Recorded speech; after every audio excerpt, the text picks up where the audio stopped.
بسم اللہ والحمد للہ والصلاة والسلام علی رسول اللہ۔ سورۃ العصر کامیابی کی شرائط کو بیان کرتی ہے۔ ان میں سے پہلی شرط ایمان کا کسی درجہ کے اندر ہم مطالعہ کر چکے ہوئے ہیں۔ نجات کی دوسری شرط اعمال صالحہ ہے۔ ذرا پہلے تو اس لفظ کو سمجھنے کی کوشش کرتے ہیں کہ عمل صالح سے کیا مراد ہے۔ عمل کا مطلب کام ہے، فعل بھی کام کا نام ہے، لیکن عمل اور فعل کے اندر ایک چھوٹا سا فرق موجود ہے۔ عمل وہ کام ہے جس کو کام کرنے کے لیے محنت درکار ہو، جس کو کرنے کا آدمی ارادہ کرے، فیصلہ کرے اور پھر محنت لگے، مشقت لگے، وہ عمل ہے۔ اس کے مقابلے میں فعل کا لفظ بھی اس کام کے لیے استعمال ہو سکتا ہے، لیکن فعل کا لفظ ہر ایکشن کے لیے استعمال ہوتا ہے، چاہے اس کے لیے محنت اور مشقت شامل ہو یا نہ ہو، ارادہ شامل ہو یا نہ ہو۔ جیسے سانس لینا ایک فعل ہے، بارش کا ہونا ایک فعل ہے، اس کے اندر کسی کی توانائی نہیں لگتی، مشقت نہیں لگتی، محنت نہیں لگتی۔ تو ہر وہ کام جس کے اندر نیت اور ارادہ کرنا پڑے، محنت اور مشقت کرنا پڑے، اس کو عمل کہتے ہیں۔ اب دوسرا لفظ ہے صالح۔ لفظ صالح اس سے ملتا جلتا لفظ ایک اردو کے اندر ہم استعمال کرتے ہیں صلاحیت۔ گویا عمل صالح وہ عمل ہے جس کے اندر بڑھنے کی صلاحیت موجود ہو، پروان چڑھنے کی صلاحیت موجود ہو۔ عمل صالح ہر وہ عمل ہے جو انسان کو اخروی خسارے سے بچا کے خسارے سے نکال دے اور کامیابی کی طرف لے کے چلا جائے۔ ہر اس طرح کا عمل عمل صالح کہلائے گا۔ قرآن مجید کے اندر ارشاد ہوتا ہے لَقَدْ خَلَقْنَا الْإِنسَانَ فِي أَحْسَنِ تَقْوِيمٍ، تحقیق ہم نے انسان کو بہترین ساخت کے اندر پیدا کیا ہے۔ ثُمَّ رَدَدْنَاهُ أَسْفَلَ سَافِلِينَ، پھر ہم نے اس کو نچلوں میں سے نچلا کر دیا۔ وہ کیا مفہوم ہوا؟ انسان کے اندر پوٹینشلی کچھ صلاحیتیں موجود ہیں، اگر وہ ان صلاحیتوں کو پروان چڑھاتا ہے تو ایک بہترین مخلوق بنے گا، اور اگر وہ اپنی ان صلاحیتوں کو بروئے کار نہیں لاتا، اپنے آپ کو انسان ثابت نہیں کرتا، حیوانوں جیسے کام کرتا ہے، تو پھر وہ جانوروں سے بھی بدتر ہو جاتا ہے۔ نبی اکرم صلی اللہ علیہ وآلہ وسلم نے جب دعوت دینے کا آغاز کیا تو اس وقت اعمال صالحہ سے کیا مراد تھا؟ اب تو ہم سمجھتے ہیں کہ اعمال صالحہ کیا ہے، نماز ہے، روزہ ہے، حج ہے، زکوٰۃ ہے، یہ اعمال صالحہ ہیں۔ لیکن نبی اکرم صلی اللہ علیہ وآلہ وسلم نے جب دعوت کا آغاز کیا تو اس وقت بالکل ابتدائی صورتوں کے اندر ہے اَرَأَيْتَ الَّذِي يُكَذِّبُ بِالدِّينِ، کیا آپ نے اس شخص کو دیکھا ہے جو جزا و سزا کو جھٹلاتا ہے؟ وَذَلِكَ الَّذِي يَدُعُّ الْيَتِيمَ، یہ وہ شخص ہے جو یتیم کو دھکے دیتا ہے۔ وہ اس وقت اعمال صالحہ کیا تھے؟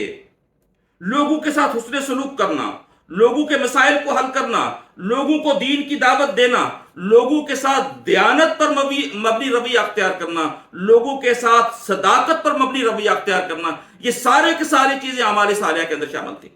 لیکن بدقسمتی سے آج ہم اعمال صالحہ کو محدود کر لیا ہم نے نماز، روزے، حج اور زکوٰۃ کے اندر، اور یہ سارے کے سارے باقی رویے جتنے بھی تھے، جتنے بھی انسانیت کی خدمت والے اعمال تھے، انسانیت کے ساتھ معاملات اور اس کے سلوک کے معاملات تھے، ان کو ہم نے اعمال صالحہ کے فہرست سے خالی کر دیا۔ اب ایک اور بات کہ ایمان کا اور عمل صالحہ کا آپس میں کیا تعلق ہے؟ تو دیکھیے، جہاں آگ موجود ہوتی ہے وہاں پہ لازماً حرارت موجود ہوتی ہے۔ گویا حرارت کی موجودگی اس بات کی نشاندہی ہے کہ کہیں آگ موجود ہے۔ جہاں برف ہوگی وہاں پہ ٹھنڈک موجود ہوگی، گویا جہاں ٹھنڈک موجود ہے وہاں پہ کوئی ٹھنڈک پیدا کرنے والی چیز بھی موجود ہے۔ تو یہ نہیں ہو سکتا کہ آدمی کے اندر ایمان تو موجود ہو اور اس کا اظہار اعمال صالحہ کی شکل کے اندر نہ ہو۔ اس کی ایک عام روزمرہ کی مثال سے اگر ہم سمجھیں تو عام طور پہ ٹریفک رولز کی ہم پرواہ نہیں کر رہے ہوتے، لیکن اگر کسی چوک اور چوراہے پہ کوئی ٹریفک کانسٹیبل کھڑا ہو تو اب رول کو ہرگز نہیں توڑیں گے اور ٹریفک قوانین کی پابندی کرتے ہوئے وہاں سے گزریں گے۔ کیوں؟ اس لیے کہ ہمیں یقین موجود ہے کہ ایک نگرانی کرنے والا ٹریفک کانسٹیبل وہاں پہ موجود ہے، ایسے ہی اگر ایمان واقعتاً ایمان ہو تو یہ ہو ہی نہیں سکتا کہ آدمی کے اعمال پر اثر انداز نہ ہو۔ یہی وہ بات ہے جو نبی اکرم صلی اللہ علیہ وآلہ وسلم کی ایک روایت جسے ابو ہریرہ رضی اللہ تعالیٰ عنہ روایت کرتے ہیں، اور یہ روایت جو ہے متفق علیہ ہے، بخاری کے اندر بھی موجود ہے اور مسلم کے اندر بھی موجود ہے۔ آپ صلی اللہ علیہ وآلہ وسلم نے ارشاد فرمایا، لا یزنی الزانی، کوئی زانی زنا نہیں کرتا، ہی نہ یزنی، جب وہ زنا کرتا ہے وہو مؤمن، اور وہ ایمان کی حالت میں ہو۔ یعنی کوئی شخص ایسا ممکن نہیں ہے کہ ایمان کی حالت میں ہو اور زنا کر لے، اور کوئی چور جب چوری کرتا ہے تو اس وقت وہ ایمان کی حالت میں نہیں ہوتا، اور جب کوئی شراب پینے والا شراب پیتا ہے تو وہ ایمان کی حالت میں نہیں ہوتا۔ اور ایک اور موقع پہ آپ صلی اللہ علیہ وآلہ وسلم نے اس کی مزید وضاحت فرمائی کہ جب وہ آدمی ایسے کام کرتا ہے تو ایمان اس کے وجود سے نکل جاتا ہے، اس کے سر پہ سائبان کی طرح تن جاتا ہے، اور اسی وقت واپس آتا ہے جب آدمی اس غلط کام سے پیچھے ہٹ جاتا ہے۔ نبی اکرم صلی اللہ علیہ وآلہ وسلم نے ایک موقع پہ صحابہ کرام سے فرمایا، واللہ لا یؤمن، واللہ لا یؤمن، واللہ لا یؤمن، خدا کی قسم وہ شخص مومن نہیں ہے، خدا کی قسم وہ شخص مومن نہیں ہے، خدا کی قسم وہ شخص مومن نہیں ہے۔ تو صحابہ کرام رضوان اللہ تعالی علیہم اجمعین کو حسرت ہوئی، یہ کون شخص ہے جس کے بارے میں نبی دو عالم صلی اللہ علیہ وآلہ وسلم قسم اٹھا کے کہہ رہے ہیں کہ اس کا ایمان نہیں ہے؟ کہہ رہے ہیں، صحابہ کہتے ہیں، ہم نے پوچھا قیل من یا رسول اللہ، اے اللہ کے رسول وہ کون شخص ہے جس کے لیے آپ قسم اٹھا کے کہہ رہے ہیں کہ اس کے اندر ایمان موجود نہیں ہے؟ آپ نے فرمایا، وہ شخص جس کی ایذا رسانی سے اس کا پڑوسی محفوظ نہ ہو۔ تو یہ ایمان اور عمل کا گہرا تعلق ہے آپس کے اندر۔ یہ ہو نہیں سکتا کہ آدمی کے اندر ایمان موجود ہو اور اس کا اظہار اعمال کی شکل کے اندر نہ ہو۔ ایک اور حدیث مبارکہ بہت مشہور ہے، عام طور پہ خطبات جمعہ کے اندر پڑھی جاتی ہے۔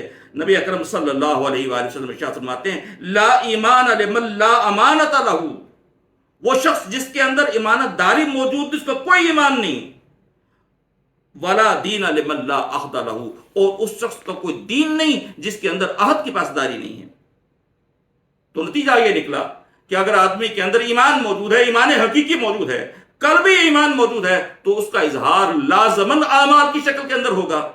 آج ہمارے اعمال بہتر نہیں ہے تو کیا وجہ ہے؟ وجہ یہی ہے کہ ہمارے دلوں کے اندر ایمان نے بھی جگہ نہیں پکڑی، ہمارے دلوں کے اندر ایمان نے بھی جگہ نہیں بنائی۔ اگر ایمان دلوں کے اندر گھر کر جائے تو اس کے اثرات لازماً اعمال پر ہوں گے۔ اللہ تعالیٰ ہمیں اپنے اندر ایسا ایمان پیدا کرنے کی توفیق نصیب فرمائے، وہ ذرائع اور اسباب اختیار کرنے کی توفیق نصیب فرمائے جن کی برکت سے یہ ایمان ہمارے دلوں کے اندر پیدا ہو جائے۔ وآخر دعوانا ان الحمد للہ رب العالمین۔